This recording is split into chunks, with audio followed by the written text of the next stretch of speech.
আপনার মা রেপ হচ্ছে, আপনার বোন রেপ হয়েছে, আপনার বিনা বিচারে হত্যা হয়েছে, আপনার আয়নাঘর ছিল, তখন আপনাদের বারুদ কোথায় ছিল? আপনি আয়নাঘর চিনেন নাই? কোথায় আয়নাঘর? আমি আবারও বলছি, প্রশাসন আর আওয়ামী লীগ ছিল ইসরায়েল বাংলাদেশের, কি সিট ছিলেন আপনারা?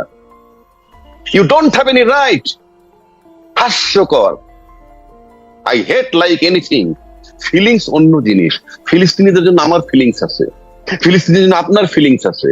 কিন্তু যে লুটরা গিয়ে বাটার দোকান লুট করে, যদি ভেঙে চুরে জ্বালায় পড়ে যাইতো বুঝতাম, জুতা চুরি করে নিছে তো, খাবার লয়ে গেছে, প্লেট লয়ে গেছে, তার মানে কি? তার মানে আপনি লুট করতে নামছেন কখন? যখন আমার বিদেশিরা এখানে সম্মেলনে বসছে, বিনিয়োগের সম্মেলন, তখন। ফলোইং ডেতে আবার কি হয়েছে? হাইওয়ের উপরে গার্মেন্টস শ্রমিক ছাঁটাই নিয়ে আন্দোলন। কই, এই মুহূর্তে তো এগুলা নাই। আন্দোলন শেষ হয়ে গেল, ফিলিস্তিনদের ফিলিং শেষ হয়ে গেল, আবার একটা সম্মেলন ডাকবেন যেটা পাইন মারা যায়, সেইটা তখন আপনি আবার ইয়ে করবেন, যে আবার একটা আন্দোলন নিয়ে আসবেন। কই, এখন আন্দোলনটা কই? ফিলিস্তিনে তো এখনো মারতেছে না, থেমে গেছে। আমি সেজন্য বললাম। এইবার আসেন যে, এটা আমি শুধু এইটুক বললাম, এর বেশি বলার রুচি আমার নাই। আর 2 নম্বর আসেন, আপনি বললেন যে জনগণ বলছে ইউনূস সাহেবদেরকে 5 বছর দেখতে চাই। জনগণ কে সেটা আমার কাছে বড় কথা না, কিন্তু কথার বোল্ডনেসে মানুষ ভয় পাচ্ছে কেন? যে ইউনূস সাহেব আর 5 বছর থাকা দরকার, এই কথাটাই যে ভয়টা পায়, যারা বলে তার থাকার দরকার নাই, তাদের কথায় সেই গতি নাই, তাদের কথায় কোনো ইম্প্যাক্ট হয় না। তো এই দেশে বড় বড় রাজনৈতিক দল তাকে চায় না, নির্বাচন চায়, নির্বাচনের জন্য সিটিং করে করুক 100 ভাগ। আমিও তো বলি, অযোগ্য সরকারকে তাড়ায় দেন, ইটস মাই চ্যালেঞ্জ, তাড়ায় দেন, আমি আপনাদের সাথে থাকবো যদি আপনার আন্দোলন যৌক্তিক হয়, মাঠে নামতে পারেন। একবারও আমি বলি নাই ইউনূস সাহেব দেবতা না, ইউনূস সাহেব দেবতা না। আপনি ইউনূস সাহেবকে নামায় দেন না মাঠে নেমে,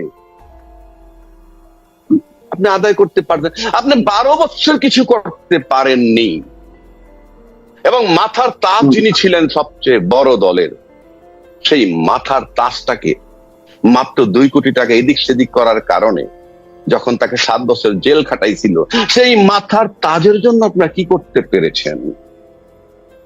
সেই মাথার তাজ যখন বিদেশে চিকিৎসার জন্য কাকুতি জানাচ্ছে, তখন তার সাথে ডালপালা সবাই কিন্তু বিদেশে বারবার গিয়ে চিকিৎসা করে। মাতুল্য নেত্রীর জন্য কোনো ফিলিংস ছিল না। তাদের মাতুল্য নেত্রী যে যেতে পারে না, কোথায় টাচ করেছিল তাদের?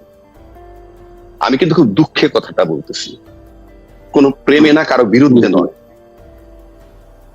খালেদা জিয়া একজন অসাধারণ মহিলা, আপসের নেত্রী তাকে বলা হয়। তার যেটুক দুঃখ ঘুষাই দিছে এই ছাত্ররা, প্রফেসর ইউনূস এবং আর্মি চিফ তার বাসায় গিয়ে, এরপর কি এক চুল দুঃখ কেউ দূর করতে পারছে তার আর?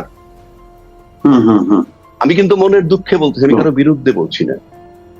তাহলে যারা বলে ইউনূস সাহেব আরো 4 বছর থাকুক, 5 বছর থাকুক, কেউ কয় সারা জীবন থাকুক, কেউ কয় 50 বছর থাকুক, আমি একবার এখন পর্যন্ত বলিনি, বিকজ আই প্রেফার ইলেকশন। আমি একজন গণতান্ত্রিক মানুষ হিসেবে আমি ইলেকশন প্রেফার করি। ইউনূস সাহেব যোগ্য লোক, কিন্তু দেবতা নন, তারও ভুল হইতেছে বা হইতে পারে। কিন্তু যারা তাকে রাখতে চান না, চ্যালেঞ্জ, এই লোক অযোগ্য, নির্বাচন পর্যন্ত আরেকটা লোক আনেন না, যিনি 3 মাসে নির্বাচন দিয়ে একটা লোক আনেন, কেউ তো নাম বলতে পারতেছে না, একটা লোকের নাম বলুক। আপনি আপনার একটা নেতাকে কেন স্যাটায়ার করবেন উইদাউট এনি লজিক? আমি আবারও বলছি, ইউনূস সাহেব আমি দেবতা মনে করতেছি না। ট্রাম্প সাহেব যখন সারা বিশ্বের জন্য শুল্ক বাড়িয়ে দিলেন, সারা পৃথিবীতে হাহাকার শুরু হয়ে গেল। কি হাহাকার, কি করবে? তখন কেউ না 70-75 জন নাকি তার কাছে বিভিন্ন ভাবে মেইল করুক, ফেসবুকে দেখ, টুইটারে দেখ, যেভাবেই দেখ, নানান জনে দাবি করছে কি, যে ইয়ে করে দেন, অর্থাৎ শুল্কটা কমিয়ে দেন। কেউ বলছে শুল্ক শূন্যের কোঠায় নেন, ইত্যাদি ইত্যাদি দাবি ছিল। ইউনূস সাহেব তো একটা চিঠি লিখলেন কি, 3 মাসের জন্য স্থগিত রাখতে, যেটা খুব সহজ কাজ এবং যেটা খুব কৌশলী। কেননা আপনি যখন ট্যারিফ বাড়াই দিবেন, কি কি যুক্তিতে বাড়াইছেন সেটাকে আবার চট করে ট্যারিফ কমাই দিবেন, এটার জন্য সময় লাগে। কিন্তু যদি আপনি স্থগিত রাখেন for few days, few month, তাহলে কিন্তু আপনার আদেশ হুবহু একই রয়ে গেল, কিন্তু আপনি আপাতত স্থগিত করলেন। এখন স্থগিত করলেন কি, চায়নাকে বাদ দিয়ে সারা বিশ্বের জন্য। বাংলাদেশের লোক, বাংলাদেশের সোশ্যাল মিডিয়ার লোক, নাম বলার দরকার নাই, কেউ কেউ বলছেন ঝড়ে বক মরে ফকিরের কেরামতি। এবার আমি মেনে নিলাম রে ভাই, বকটা তো মারা গেছে, বকটা তো মারা গেছে। 2 নম্বর আসেন, কেউ কেউ বলছে এই যুগে চিঠি চলে না, তাকে বেকুব বলতে আমার ঘৃণা হয়। এই যুগে চিঠি লাগে না, চিঠির দরকার নাই তো। যেই চিঠিটা আমরা দেখছি সেটাকে তো পিডিএফ ফর্মে ট্রাম্পের বাসায় পাঠিয়ে দেওয়া যায়, যত জায়গায় পাঠিয়ে দেওয়া যায়। এটা it's a question of 2-3 seconds বা 2-3 মিনিটস। এক নম্বর। দুই নম্বর, সে আবার কি বলছে, চিঠি লেখার দরকার কি, উনি তো ফোনে কথা বলতে পারেন। ইউ সি দ্য কনফিডেন্স তার, মানে নেগেটিভ সমালোচনা করতেছে, আবার কনফিডেন্সটা কি, ইউনূস সাহেব ফোন করতে পারে ডাইরেক্ট, এই কনফিডেন্স কিন্তু তার আছে। এবং যারা তার সমালোচনা করে, আমি তাকে 90 ডেজ টাইম দিলাম, সে একটা টেলিফোন করে রিচ করুক তো কারো কাছে পৃথিবীর। যে সমস্ত লোকগুলা এই সমিত সম্মেলনে আসছে, আইসে তারা অনেকে, পিটার হাস এরা আসছে, অ্যাম্বাসেডার ছিল, মন্ত্রী লেভেল লোকজন আছে।